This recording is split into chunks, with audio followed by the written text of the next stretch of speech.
আসসালামু আলাইকুম, ঈদ মোবারক। তো সবাইকে একটু দেরি হলেও ঈদের দিনের ভিডিও শেয়ার করছি আপনাদের সাথে আজকে। যেহেতু ঈদের সময় অনেকটাই কাজ থাকে, ব্যস্ততার জন্য ভিডিওটা এডিট করতে পারিনি, সেজন্য দেরিতেই শেয়ার করলাম। আর মাশাআল্লাহ আমাদের কোরবানি হয়ে গেছে, আর মাংস আমাদের যেটুকু হয়েছিল সেটুকু বাসায় নিয়ে এসেছে এবং বাকিটুকু আপনাদের ভাইয়া ওই যে সব বিলি করে দিচ্ছে। আর এই মাংসটা আর বাসায় নেওয়া হয় না, এখান থেকেই সবাইকে দিয়ে দেওয়া হয়। আর বাসায় শুধুমাত্র আত্মীয় এবং নিজেদের যে মাংসটা থাকে সেটাই নিয়ে আসা হয়েছে, এই দেখুন। আর এটা থেকে এখন টুকটাক সকল আত্মীয়দের দিব আর নিজেদের জন্য। আর এই মাংস গোছগাছ করতে অনেকটাই দেরি হয়ে যায়, সেজন্য আমরা আমাদের নিজেদের যে মাংসের অংশ থাকে সেখান থেকে একটা অংশ নিয়ে ধুয়ে টুয়ে চড়িয়ে দিলাম কুরবানির মাংস। তো কুরবানির মাংস আমরা এখানে 18 কেজির মতো চড়িয়ে দিয়েছি।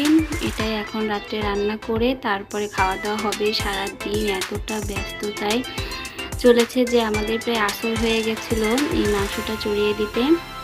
তো এখন মাংসটা রান্নাটা শুরু করে দিচ্ছি।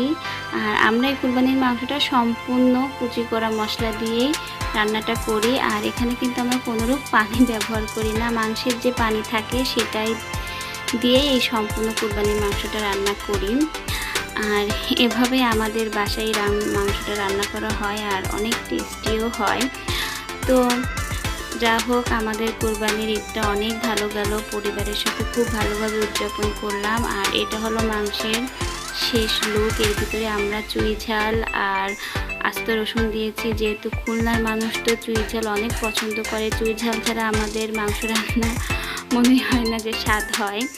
তো চুই ঝাল দিয়ে মাংসটা রান্না করলাম। তো আপনাদের সবার ঈদুল আজহা কেমন উদযাপন করলেন পরিবারের সাথে অবশ্যই কিন্তু কমেন্টে জানাবেন। আর ইনশাল্লাহ আপনাদেরকে সাপোর্ট করার চেষ্টা করব। আমি আবারও এখন একটু ঈদের জন্য ঠিকমতো সাপোর্ট করতে পারছি না, ইনশাল্লাহ আবারও সবাইকে সাপোর্ট করব, পাশে থাকবো, আপনারাও পাশে থাকবেন। ঈদ মোবারক, আল্লাহ হাফেজ।